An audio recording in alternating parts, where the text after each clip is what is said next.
Nuestro tema de hoy es el problema de la cultura, que es el obstáculo principal entre nosotros y Dios en términos de comunicación. De hecho, yo pienso que sería mejor para nosotros hablar del problema de las culturas en plural. Bien, por un lado están las culturas en las que la Biblia fue escrita y por el otro lado, las culturas en las que la Biblia es leída.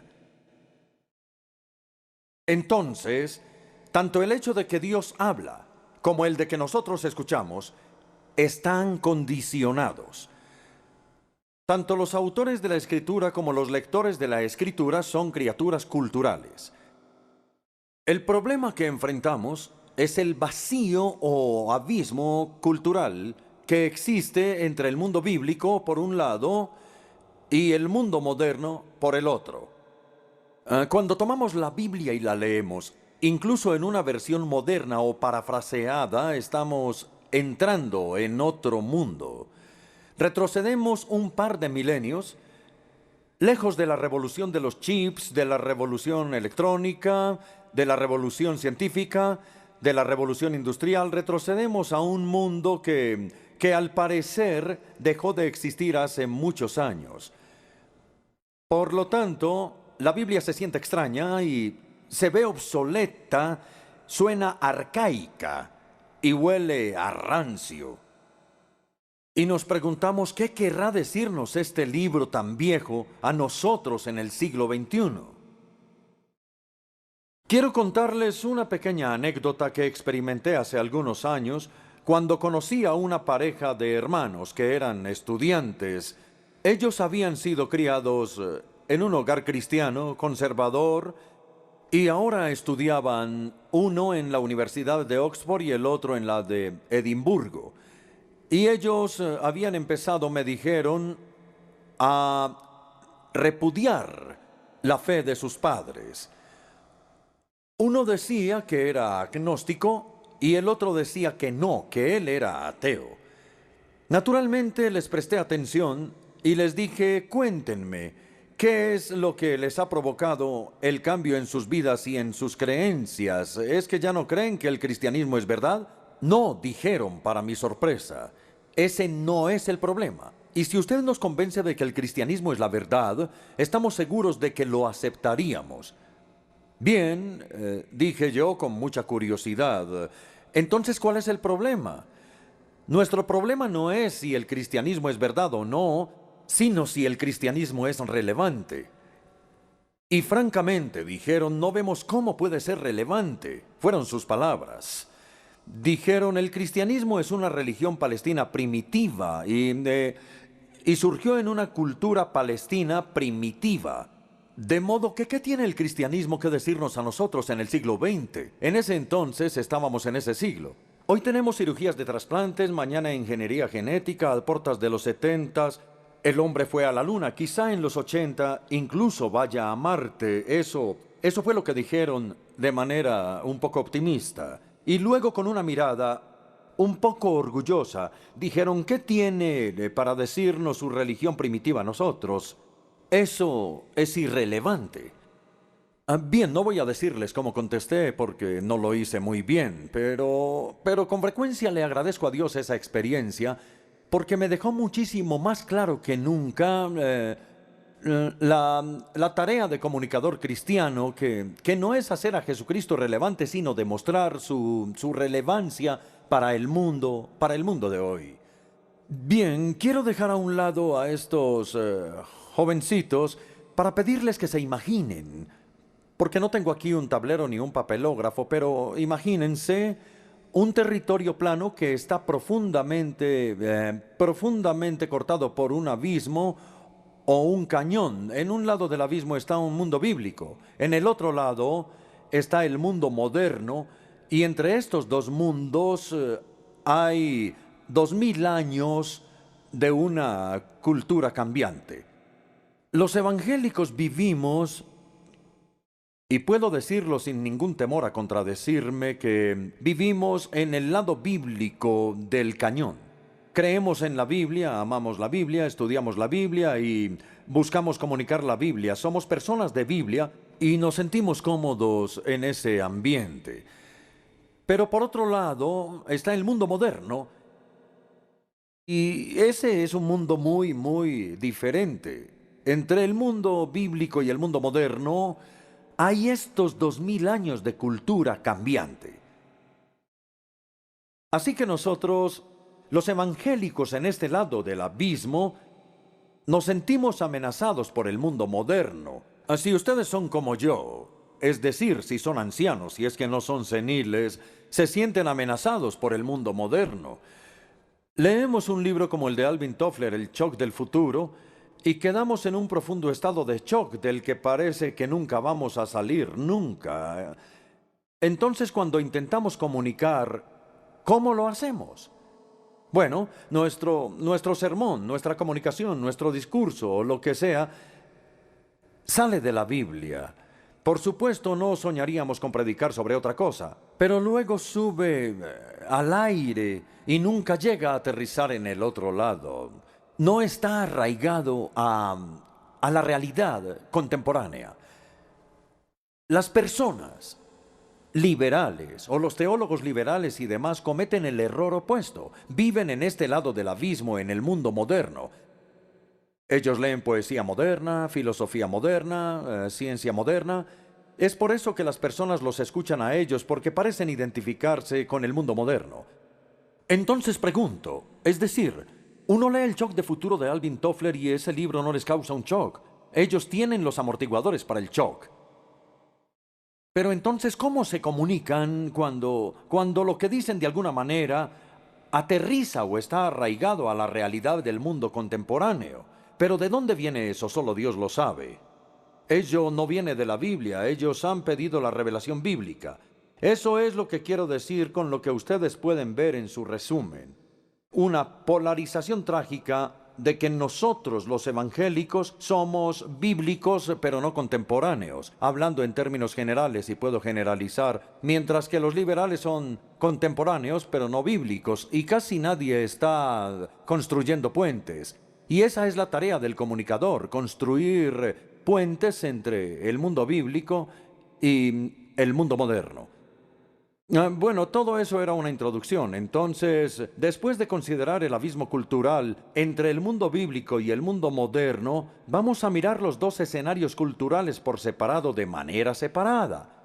El primero serán nuestras propias culturas y nuestro propio encarcelamiento cultural.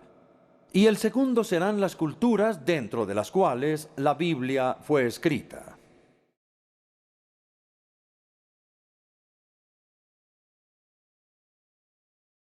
Empecemos por la primera mitad de la conferencia de hoy, nuestro propio encarcelamiento cultural. Sin duda están de acuerdo conmigo en que todos los lectores de la Biblia son parte e incluso prisioneros de su propia cultura. Es decir, ellos o nosotros hemos absorbido nuestra herencia cultural de manera no crítica. Y entonces la manera como pensamos, la manera como hablamos, la manera como nos vestimos, cómo comemos, cómo jugamos, son determinadas por nuestra crianza cultural. De allí el valor que tiene viajar. Cuando viajamos de nuestro país natal a otro, entonces se hace posible mirarnos a través de los ojos de otras culturas y es posible escucharnos a través de los oídos de otra cultura. Es posible incluso evaluarnos desde la perspectiva de la otra cultura. Y todo eso es una experiencia muy valiosa. Recuerdo muy bien hace muchos años, probablemente en la década de los 60, cuando fui por primera vez a Estados Unidos. Después de una conferencia, una mujer se me acercó por el pasillo para hablarme y ella tenía muchas perlas. Entonces se acercó y me dijo, ¡ay, cómo me gusta su acento! Yo estuve tentado a responderle, ¿cómo así que mi acento? Yo no tengo ningún acento, usted es la que tiene acento. Usted tiene acento estadounidense, yo hablo el inglés de la reina, pero usted no. Pero por supuesto no dije eso, solo me sentí tentado a hacerlo. Pero ahora les confieso con algo de vergüenza que ese fue el primer motivo por el cual yo me di cuenta claramente de que tenía un acento. Pero la verdad es que todos tenemos un acento y hablamos con acento. Años después de haber hablado con esa señora, estaba yo en las Filipinas. Y después de hacer mi conferencia, esta vez un niño como de 8 o 10 años vino a mí corriendo, levantó su cabeza, me miró a los ojos y me dijo, «Usted sí que habla gracioso».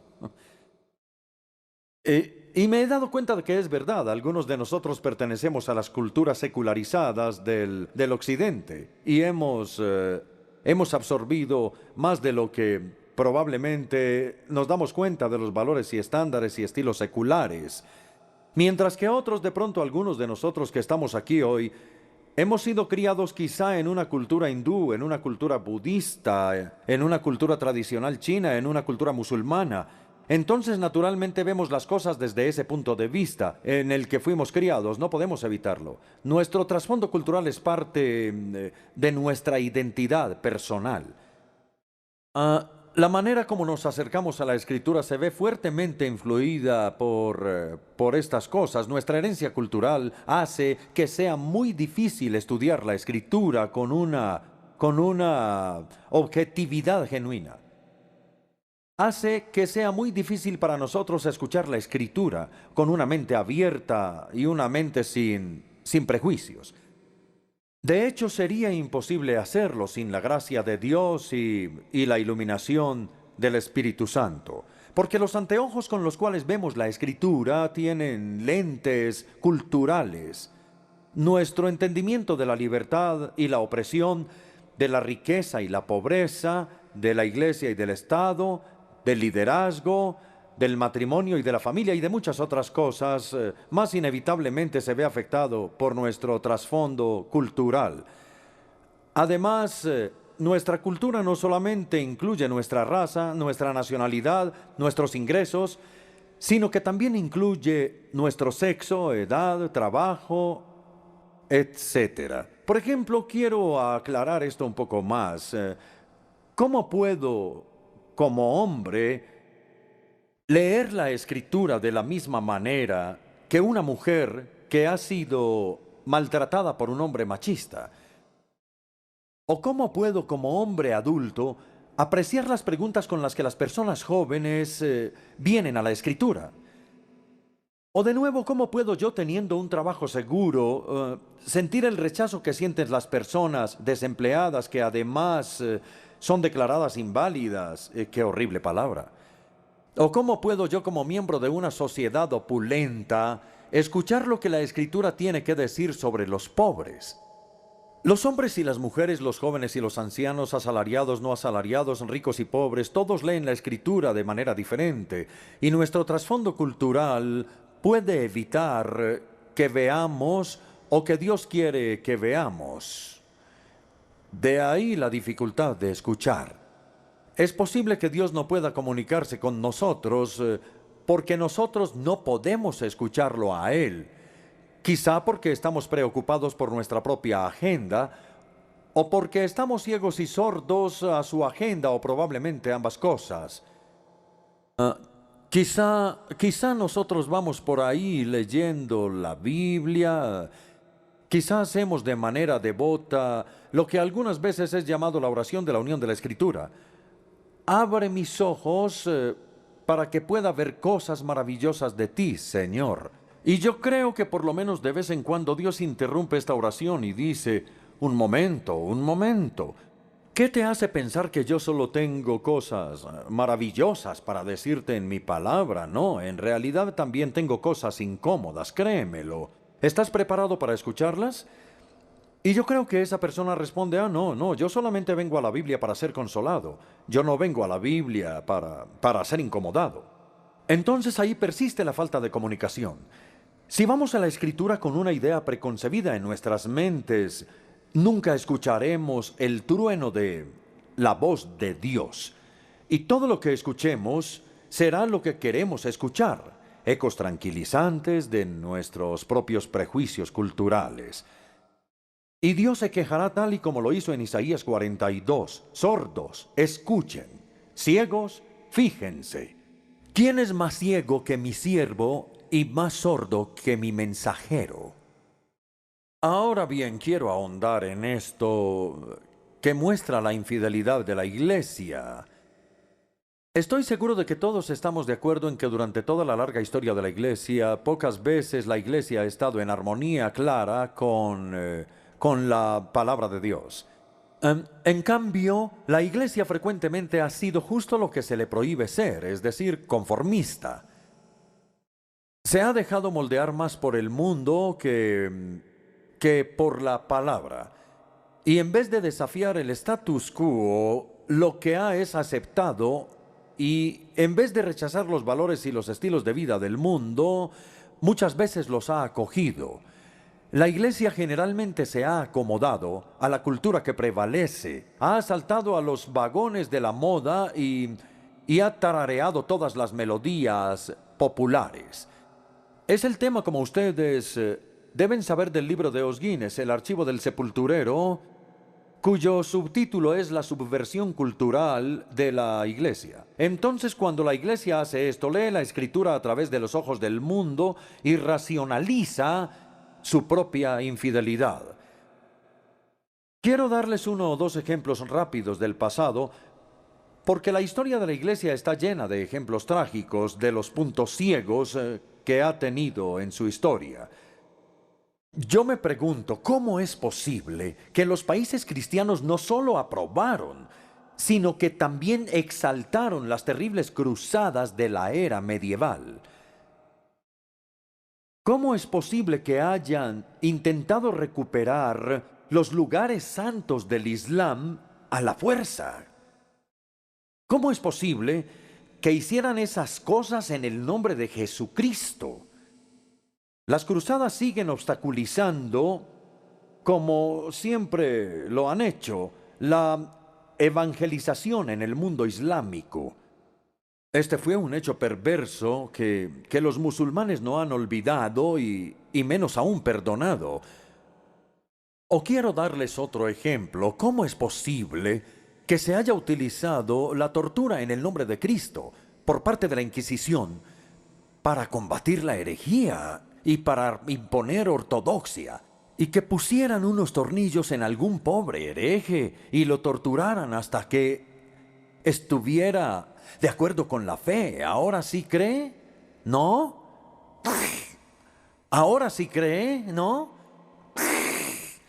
La evangelización por medio de la tortura. ¿Pueden creer eso? Yo sé lo que ustedes están pensando. Eso eran los católicos romanos. Los protestantes nunca habríamos hecho eso. Bueno, yo no estoy tan seguro. Yo me pregunto cómo es posible que las iglesias protestantes no tuvieran virtualmente ninguna misión durante siglos. Y cuando William Carey el Bautista dijo en la reunión de ministros, es posible que ustedes conozcan la historia, y sugirió que debía haber una misión a la India, y el presidente de la reunión dijo, siéntese, jovencito.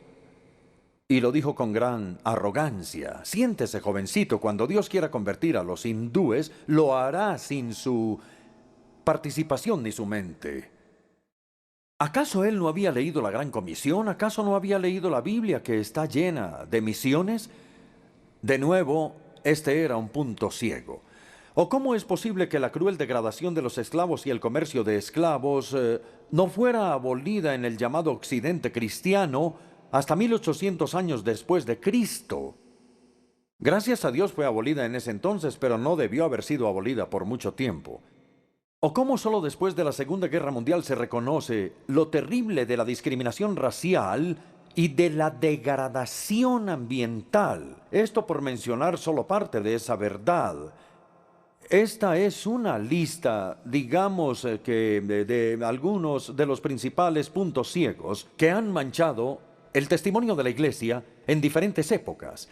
Ninguno puede ser defendido con la Escritura, y todos ellos se han debido a una mala lectura de la Escritura o a una falta de voluntad para someterse a la autoridad de la Escritura. El pueblo de Dios estaba enceguecido por la tradición. No podían ver lo que Dios quería que vieran. Tenían otras agendas. No querían escuchar nunca la agenda de Dios. Bien, pero todo eso es el pasado. ¿Qué hay del presente? ¿Qué hay de la ceguera contemporánea? Es muy fácil criticar a nuestros antepasados cristianos por su ceguera, pero es mucho más difícil ser consciente de nuestros puntos ciegos. ¿Y qué verá, me pregunto yo ahora, qué verá la posteridad como nuestros principales puntos ciegos al principio del siglo XXI? Cuando se escriba la historia de la Iglesia de principios del siglo XXI, ¿qué van a decir los historiadores sobre nosotros? ¿Se han hecho esa pregunta? Yo creo que ellos van a decir, ¿cómo es posible que esos buenos cristianos, bien educados y bien intencionados, cristianos del All Souls, en ese día de febrero, cómo es posible que ellos no hayan visto? ¿No hayan visto qué?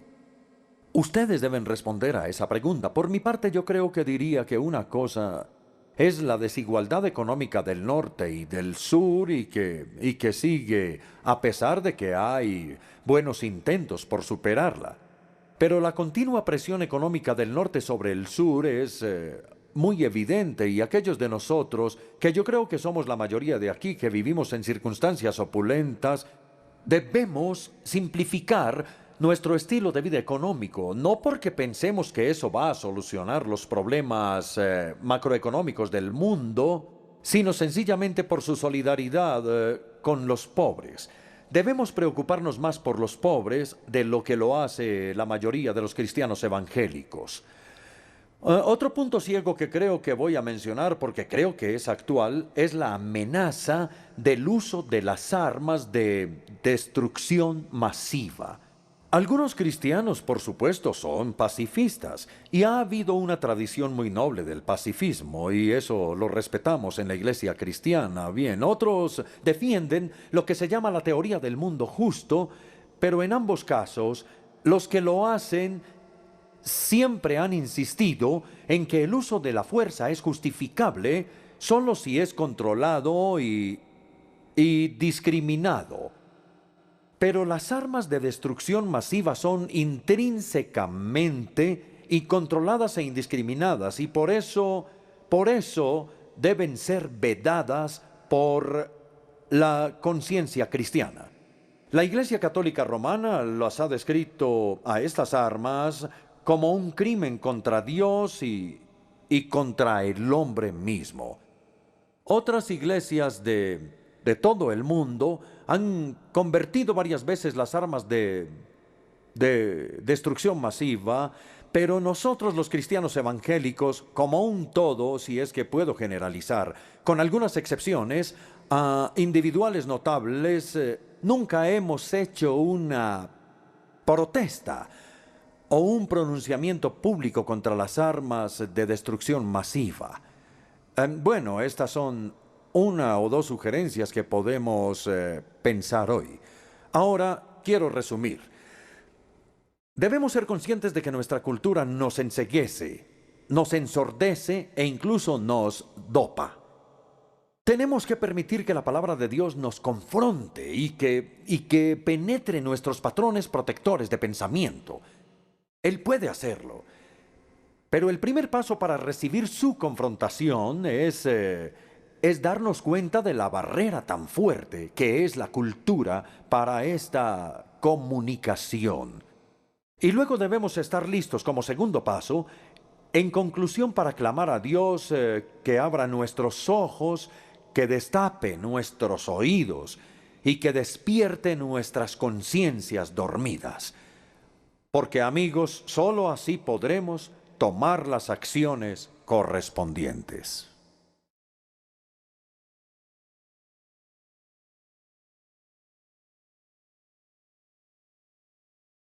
Ahora pasamos al segundo dilema que genera la cultura. El primero era el problema creado por nuestro propio encarcelamiento cultural, y el segundo ahora es el problema creado por el condicionamiento cultural de la escritura como tal. Porque si nosotros los lectores de la Biblia somos criaturas culturales, también podemos decir que lo es todo el mundo, incluyendo los autores bíblicos. Este dilema es parte del principio de la historia del que hablamos la semana pasada. Y el principio de la historia dice que Dios ha hablado en contextos históricos y culturales específicos.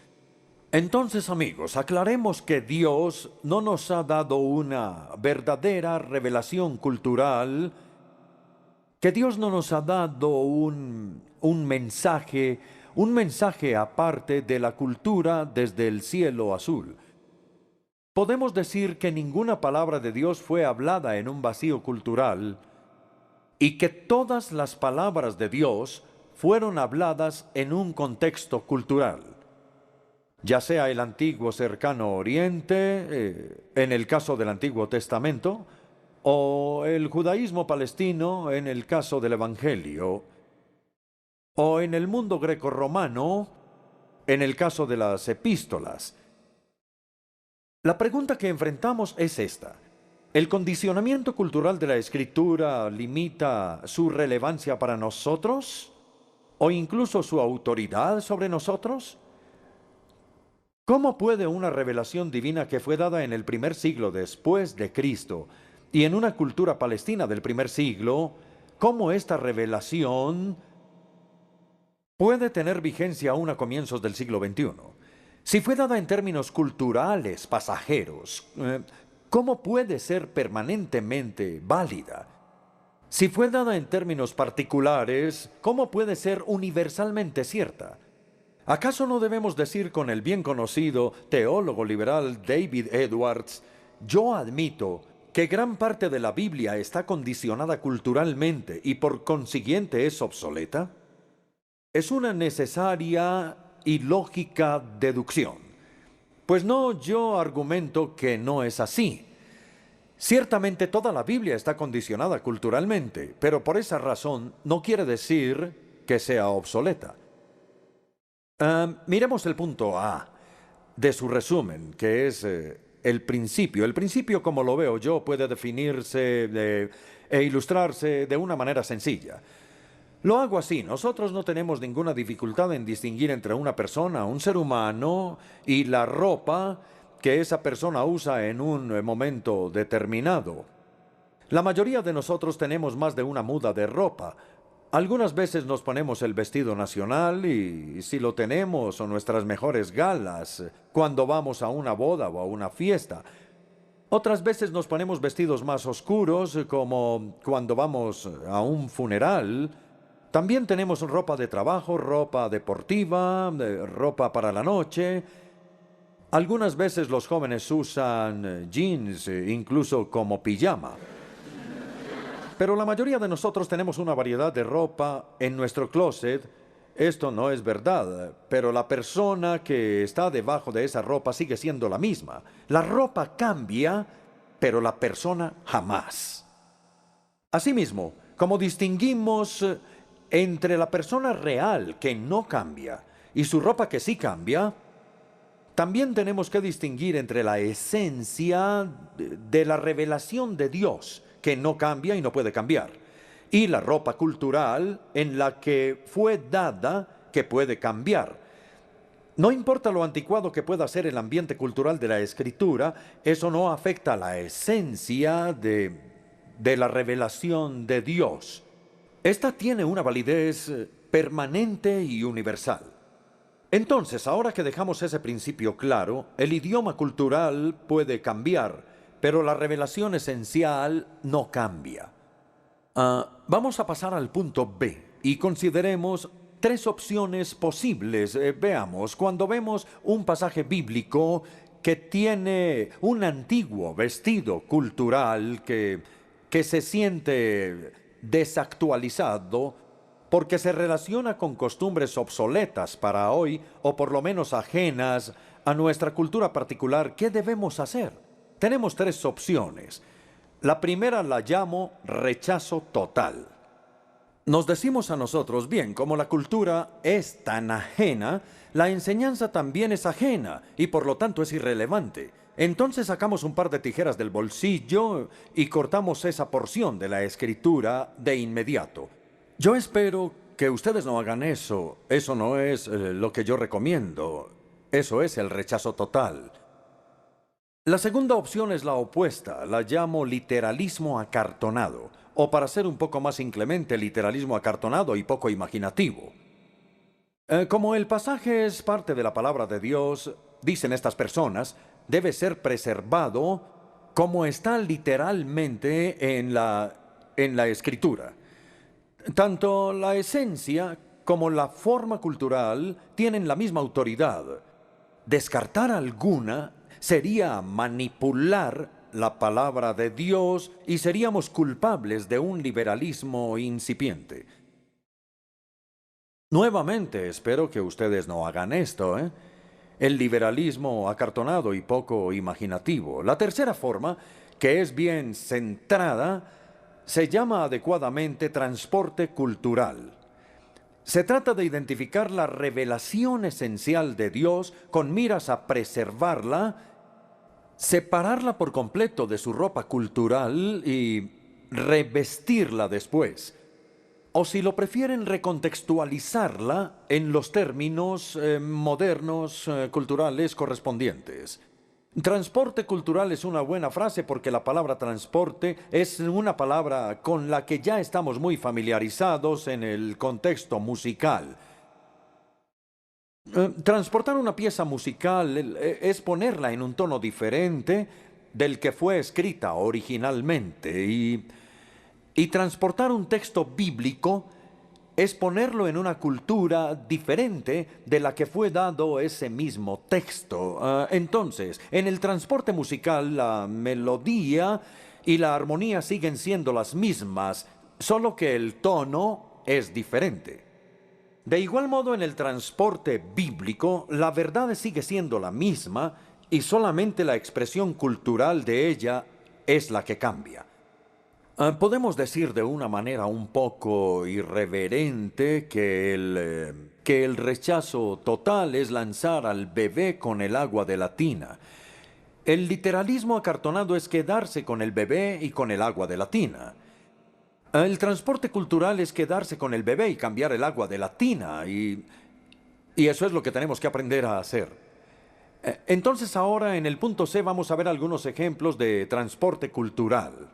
Vamos a empezar con dos muy fáciles y hablaremos del tercero solo si encuentro el valor suficiente para hacerlo en este momento. Primero que todo está el lavado de pies. Recordarán ustedes que en el Evangelio de Juan, capítulo 13, durante la última noche que Jesús pasó con los discípulos, antes de la crucifixión, en medio de la cena Él se levantó, tomó una toalla y lavó y secó los pies de sus discípulos, y esta es una historia muy conocida.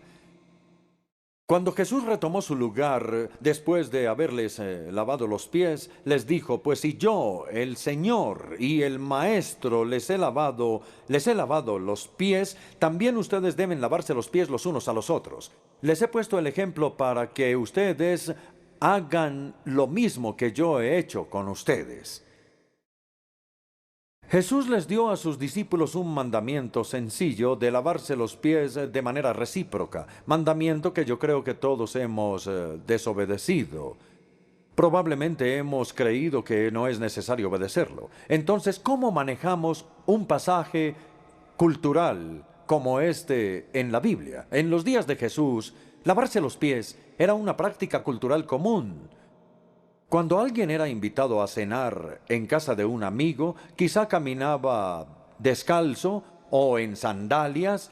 Las calles estaban muy polvorientas y sucias, y al llegar a la casa del amigo, un esclavo lo recibía y le lavaba los pies.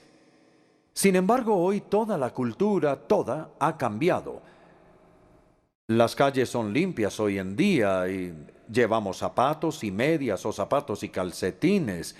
Viajamos en auto o en transporte público y, bueno, al llegar a la casa de los amigos, ningún esclavo va a recibirnos, porque ahí no hay esclavos. Nuestro huésped nos saluda y nos dice, ¿puedo lavar tus pies? No, no hacen eso.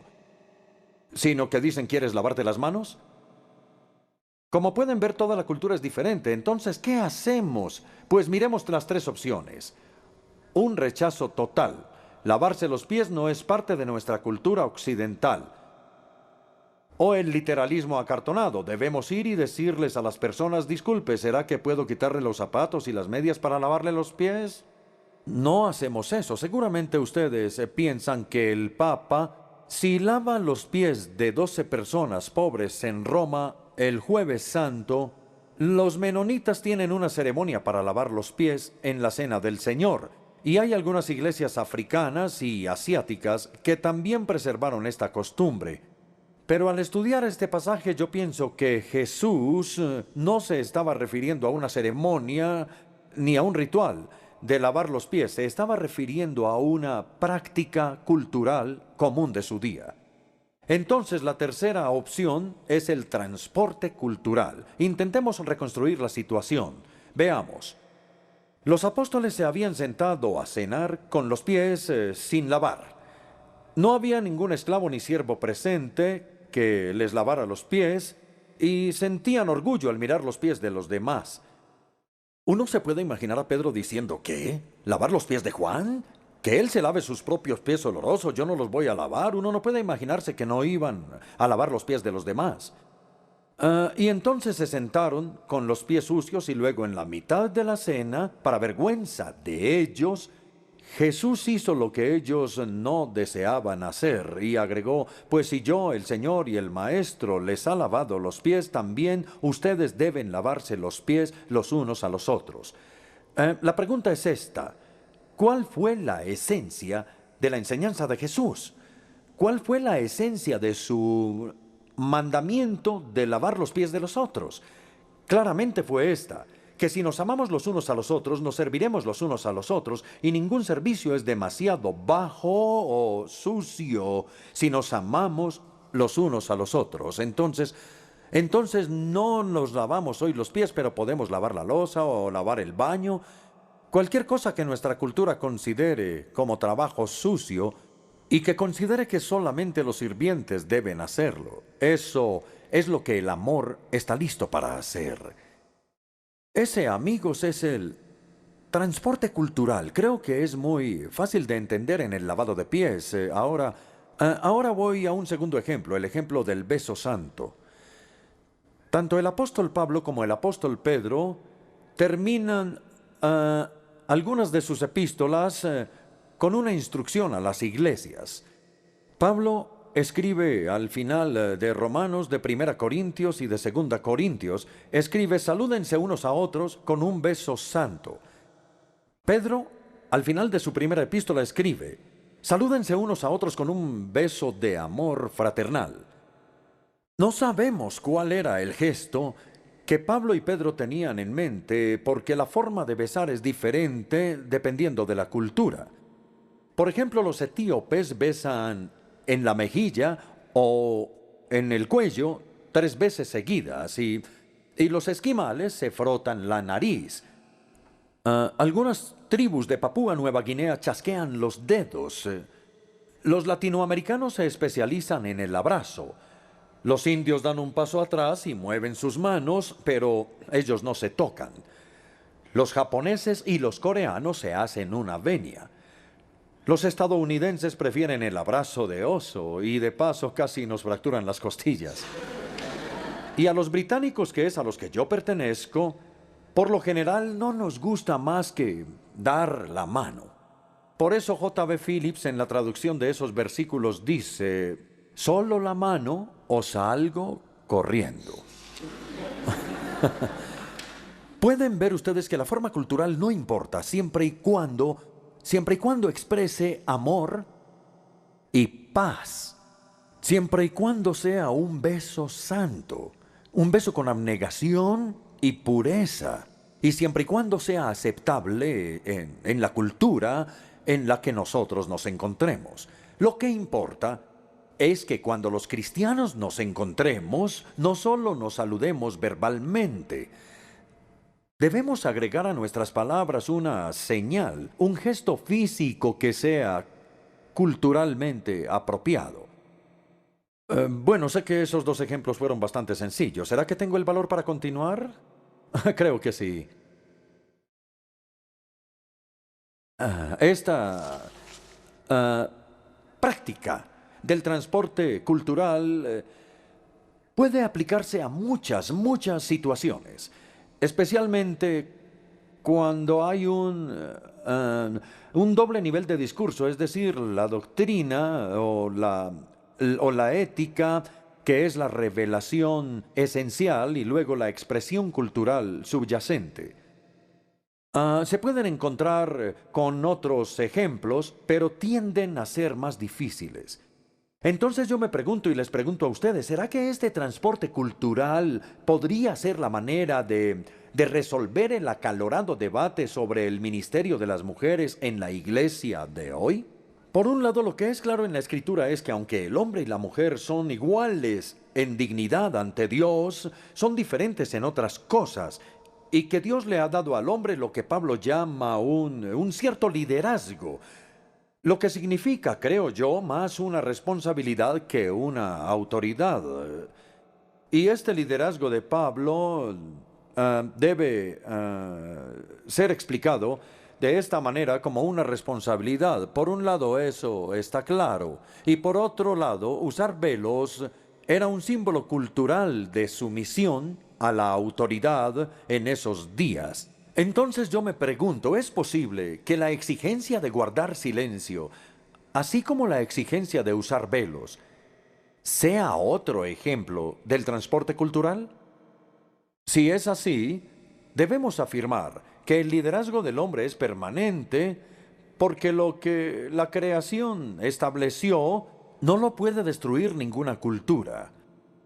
Pero los velos y guardar silencio pueden ser expresiones culturales de esto y podría variar según la cultura.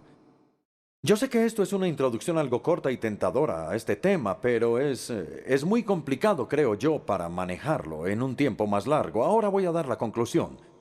Quiero darles en conclusión dos palabras para tranquilizarlos, que yo creo que necesitan escuchar ustedes. A.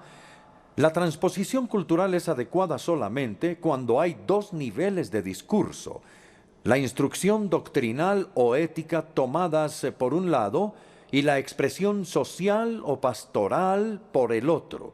Por ejemplo, ámense y sírvanse unos a otros por un lado y laven los pies como una expresión cultural por el otro. Lo primero es la esencia que Dios está afirmando, que es permanente y universal, y el segundo es la forma como Dios decidió expresarlo, y eso puede cambiarse a una forma contemporánea que sea diferente en diferentes partes del mundo. Pero debemos distinguir entre lo que no se puede cambiar, la revelación eterna de Dios, la esencia de lo que Él enseña, y lo que puede ser cambiado, que es la expresión cultural. Esta es mi primera palabra. El transporte cultural es apropiado únicamente cuando se pueden reconocer estos dos niveles. B. El transporte cultural no es un terreno resbaladizo del liberalismo. Muchos evangélicos temen que así es, que la práctica del transporte cultural es una manera respetuosa de rechazar la palabra de Dios al declarar que es culturalmente relativa, y entonces piensan que es un terreno peligroso del ala liberal. Pero en realidad no es así. El propósito del transporte cultural no es evitar o saltarse pasajes de la Escritura, sino hacer que nuestra obediencia sea contemporánea. El propósito no es desobedecer, sino obedecer con un sentido. Ese es el propósito del transporte cultural. Consideremos una vez más las tres opciones que tenemos que tener claras en nuestras mentes. Si rechazamos tanto la revelación como el vestido cultural, obviamente no podemos obedecer. Si les damos a estos dos aspectos una validez permanente y universal, nuestra obediencia va a ser muy mecánica. Pero en tercer lugar, solo si transportamos la palabra de Dios en una forma cultural contemporánea, nuestra obediencia va a ser viva, contemporánea y relevante. Que Dios nos ayude a discernir entre estas dos cosas.